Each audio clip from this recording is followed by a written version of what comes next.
ना किसी ने पगड़ी को हाथ लगाया, ना धक्का दिया, फिर भी हो रही है प्रायोजित तरीके से जातीय सेंटिमेंट भड़काने की कोशिश।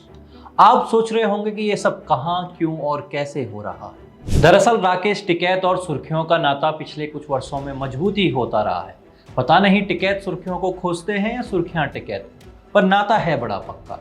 इस बार खबर मुजफ्फरनगर से है, जहां एक रैली में राकेश टिकैत का विरोध हुआ और इसके बाद आज महापंचायत का ऐलान भी हो गया। क्या है पूरा मामला और क्या है इस घटना की सच्चाई, आइए जानते हैं इस वीडियो में। नमस्कार, मैं अभिषेक, आप देख रहे हैं द पैम। शुक्रवार को पहलगाम आतंकी हमले को लेकर पाकिस्तान के विरुद्ध मुजफ्फरनगर में विशाल जन आक्रोश रैली निकाली गई थी। इस रैली में बड़ी संख्या में स्थानीय लोग शामिल हुए थे। राकेश टिकैत शाम करीब 5:30 बजे रैली स्थल पर पहुंचे, जहां उन्हें भारी विरोध का सामना करना पड़ा।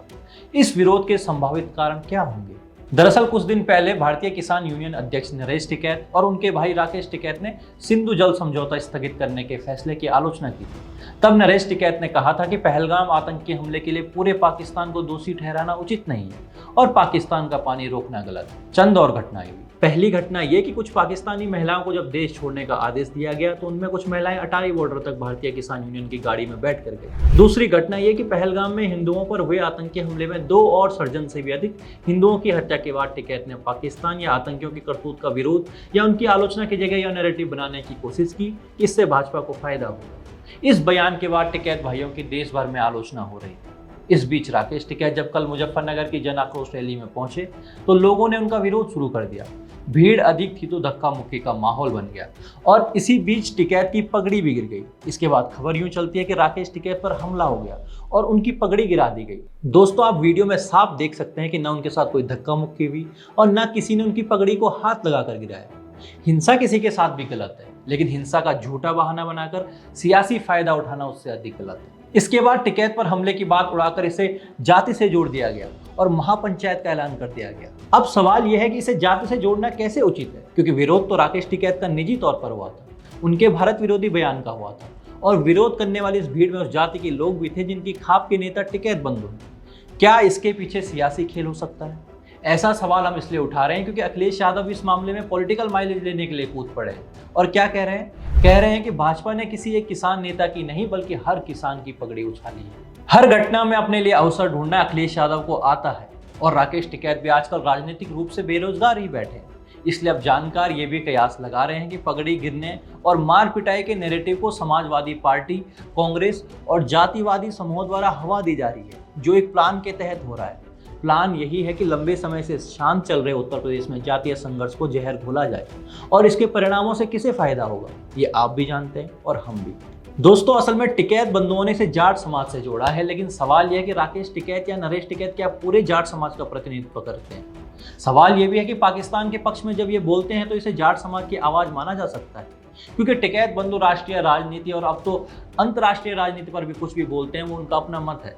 उनकी पहचान उनके पिता चौधरी महेंद्र सिंह टिकैत के भारतीय किसान यूनियन से ही है। जाहिर है ऐसे मुद्दों पर उनके विचार भारतीय किसान यूनियन के विचार नहीं हो सकते, क्योंकि पहलगाम मामला कोई किसानी से या कृषि से जुड़ा मामला नहीं है। अब विरोध की यह बात बार बार तब अधिक पुख्ता होती है जब जाट समाज के भीतर से इन लोगों का विरोध किया जाता है।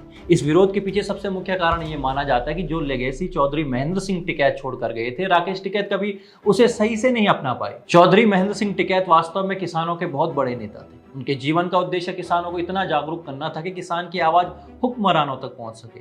किसानों को वाजिब हक दिलाने के लिए उन्होंने तमाम बड़े राजनेताओं से समय समय पर टकराव मोल लिया। लेकिन आज टिकैत बंधु क्या कर रहे हैं? कभी किसान आंदोलन के नाम पर किसी दल की कठपुतली बन जाते हैं और कभी उत्तर प्रदेश में हर मुद्दे को जाति से जोड़कर उसे जातीय संघर्ष में तब्दील करवाना चाहते हैं। हम ये बात हवा हवाई नहीं कर रहे हैं। आप ये वीडियो देखिए जिसमें चौधरी वीरेंद्र सिंह राकेश टिकैत की राजनीति का वो पहलू बता रहे हैं जहां टिकैत ने साल 2013 से मुजफ्फरनगर दंगों में नेता बनने से लेकर और आज अल्लाह अकबर कहने तक का सफर पूरा किया है। आपको बता दें, वीरेंद्र सिंह भारतीय किसान यूनियन के मुजफ्फरनगर जिला अध्यक्ष रह चुके हैं। बाबा जी का जो हाल था वो गलत टाइम पे इसने छेड़ा है। उनके जमाने का टाइम और था। हालांकि उन्हीं के सामने राकेश भूल गया होगा 87 से 91 तक मुसलमान का पार्टिसिपेशन था। 87 से 91, जब 91 में चौधरी साहब ने कहा कि राम का नाम लेकर वोट डाल दो तो मुसलमान साफ हो गया था, कोई नहीं रहा। नाम चारे को एक आध सिंबॉलिक एक आध केवल आया था, बाकी 91 के बाद मुसलमान ने आना बंद कर दिया। मुस्लिम कब शामिल हुआ? मुस्लिम जब शामिल हुआ, जिन्हें पुलिस से बचना होता, क्रिमिनल थे, पुलिस से बचना हो, हेरा फेरी से बचना हो, लौंडिया छेड़ने केस से बचना हो, वे इनकी शरण में जामत थे। और ज्यादा कब जाने शुरू हुए? ज्यादा जब जाने शुरू हुए जब योगी राज आ गया यूपी में, तो मुसलमानों को लगा कि तुम्हारे काले कारनामों का, तुम्हारी बदनुमा दाग जो लगे हुए, तुम्हारी जो हेरा फेरी तुमने कर रखी, जो दुनिया भर की बदमाशियां तुम्हारी हैं, वे बदमाशियों से ये छतरी ऐसी है कि छतरी में जान बच जाएगी। उन्होंने भीड़, फिर सीए में जिनके नाम आ गए वे इनके यहाँ घुसने लगे। आप शहर में घूमो मुजफ्फरनगर में, जितने होर्डिंग किसान यूनियन के लगे हुए सब पे 1, 2, 3 नाम अल्पसंख्यक वर्ग के लगे हुए होते हैं। वे किसान नहीं है। कोई तहारी बेच रहा है, कोई कबाड़े का काम कर रहा है, कोई चोरी गाड़ी काट रहा है, कोई कुछ कर रहा है, एक भी तो किसान नहीं है उनमें।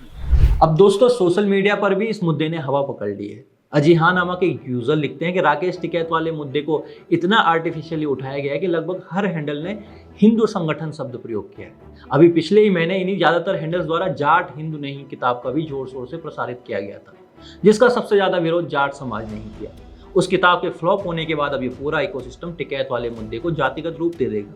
गलती इस साइड वालों की भी रही कि सबने टिकैत से ही धक्का मुक्की में टिकैत की पगड़ी वाला नैरेटिव भी बनाया। कुल मिलाकर लब्बो लुबाब ये है कि जाटों की पगड़ी हो या किसी अन्य जाति की, सभी की पगड़ी का एक सम्मान है और ये सम्मान हमेशा बना रहना चाहिए। दूसरा, राकेश टिकैत या नरेश टिकैत राजनीतिक व्यक्ति हैं, वे राजनीति करते हैं, इसलिए वे किसी जाति विशेष के एकमात्र नेता नहीं कहे जा सकते। और तीसरा, आप कुर्सी की पेटी बांध कर रखिए, क्योंकि पहलगाम हमले के बाद जो स्थिति बनी है उस स्थिति में देश के भीतर अलग अलग राज्यों से ऐसी घटनाएं देखने को मिल सकती है। बस आपने घबराना नहीं, क्योंकि हर मुद्दे की पड़ताल के साथ हम आपसे मिलते रहेंगे।